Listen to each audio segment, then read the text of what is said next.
Guys இந்த video முடிஞ்ச அளவுக்கு ஷேர் பண்ணுங்க. ஏற்காடுல இருக்க போலீஸ் இவ்வளவு கேவலமான ஒரு விஷயம் பண்ணுவாங்கன்னு சத்தியமா நினைச்சு கூட பார்க்கல. ரீசெண்டா ஒரு 1 வீக் முன்னாடி நானும் என் ஃப்ரெண்டும் ஏற்காடு போயிருந்தோம். ஃபர்ஸ்ட் ஹேர் பின் பென் தாண்டினோடனே போலீஸ் ஒரு செக்அப் கண்டி எங்களை ஸ்டாப் பண்ணாங்க.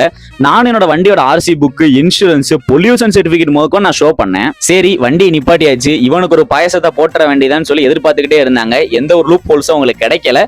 மீன்வேல் இந்த டயத்துல பின்னாடி ஒரு 3-4 வண்டியை ஸ்டாப் பண்ணி வச்சிருந்தாங்க. அவங்களுக்கு நம்பர் பிளேட் இல்ல, ஹெல்மெட் போடல அப்படின்னு சொல்லி தலைக்கு ஒரு 500-1000 சொல்லி கையை பின்னாடி நீட்டிக்கிட்டே 500-1000 ஃபைன் போடுறாப்புல. இதெல்லாம் ஒரு பொழப்பு.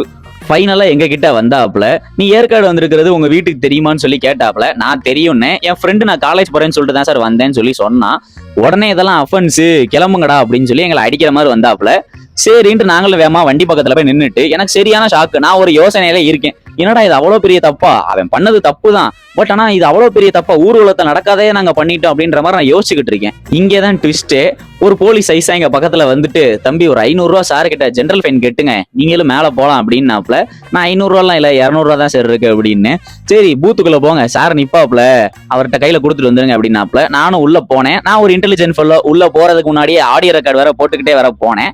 நேரா அவர் திரும்பிட்டு கையை மட்டும் பின்னாடி நீட்டினாப்ல. அவர் கை எனக்கு தட்டு மாதிரி தெரிஞ்சு, நானும் 200 ரூபாய் பிச்சை மாதிரி தூக்கி போட்டு கிளம்பி வந்து வெளியே வந்து ஆடியோ நோட்டை பாக்குறேன். ஆடியோ நோட்டை பார்த்தா அந்த அளவுக்கு கிளியரா உழுகல. ஆக்சுவலி லஞ்சம் கொடுக்கறதும் தப்பு, வாங்குறதும் தப்பு தான். பட் பிச்சை போட்டதுக்கு அப்புறம் என்னோட பேரும் போன் நம்பரும் கேட்டாங்க. அதை ஒரு நோட்ல எழுதி கொடுத்துட்டு நாங்களும் ஃபர்ஸ்ட் பெண்ட்ல இருந்து 20ஆம் பெண்ட் வரை ஏறி வந்துட்டோம். அங்கேயும் பார்த்தா ஒரு செக்கிங், அங்கேயும் கரெக்டா எங்களை ஸ்டாப் பண்ணாங்க. ஸ்டாப் பண்ணிட்டு, தம்பி கீழே ஃபைன் கட்டிங்களான்னு சொல்லி எடுத்தோன்னே கேட்கறாப்ல. அப்போதான் எனக்கு ரியலைஸே ஆச்சு, கீழே ஃபர்ஸ்ட் பெண்ட்ல நாங்க ஒரு 4-5 வீக்கில் நின்றுகிட்டு இருக்கும்போது கேப்ல ஒரு 4-5 வீக்கில் மேலே ஏறி போனாங்க. நான் நினைச்சேன், ஏன்டா இவங்க எல்லாம் பிடிக்க மாட்டேங்கிறாங்களேன்னு. ஃபர்ஸ்ட் பெண்ட்ல மிஸ் ஆனவங்க 20ஆவது பெண்ட்ல பிடிச்சி அங்க ஃபைனா போடுறாங்க. எப்படி பிசினஸ் பண்றாங்க பாத்தீங்களா? இதுல நீங்க ஃபைன் கட்டிருக்கீங்களான்னு சொல்லி கிராஸ் செக்கிங் வேற. ஃபர்ஸ்ட் பெண்ட்லயே நாங்க எங்களோட பேரு, போன் நம்பர் எழுதிட்டு போனோம்ல, இதுல கிராஸ் செக் பண்ணி நீங்க ஃபைன் ஃபர்ஸ்ட் பெண்ட்ல கட்டிருக்கீங்களான்னு கிராஸ் செக்கிங் வேற. இதுல மேய்க்கிறது எருமை, இதுல என்ன பெருமை?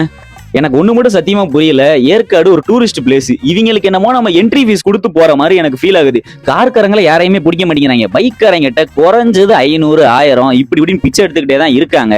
இதை யாராவது கொஞ்சம் ஆக்ஷன் எடுத்தாதான் முடிவுக்கு வரும். இது என்னமோ ஏற்காடு போறதுக்கு என்ட்ரி ஃபீஸ் கொடுத்து போற மாதிரி தான் எனக்கு ஃபீல் ஆகுது. கொஞ்சம் அந்த கமெண்ட் செக்ஷன்ல உங்களுக்கு நீங்க இதே மாதிரி ஏற்காடு போகும்போது ஏதாவது ஃபேஸ் பண்ணிருப்பீங்க, அதை கண்டிப்பா கமெண்ட்ஸ்ல ஷேர் பண்ணுங்க. டிஎன் போலீஸை எல்லாரும் டேக் பண்ணுங்க மறக்காம. இதுக்கு கண்டிப்பா ஒரு மாற்றம் வரணும். மாற்றம் வராம ஒண்ணுமே ஆகாது. இல்லைன்னா நீங்களும் ஒரு நாள் ஏற்காடு போகும்போது 500-1000 ஃபைன் கட்டிட்டே தான் நீங்க ஏற்காடு போற மாதிரியே இருக்கும். நான் சொல்றதா சொல்லிட்டேன். இதுக்கப்புறம் உங்க இஷ்டம். நாளைக்கு பார்ப்போம். பாய் பாய்.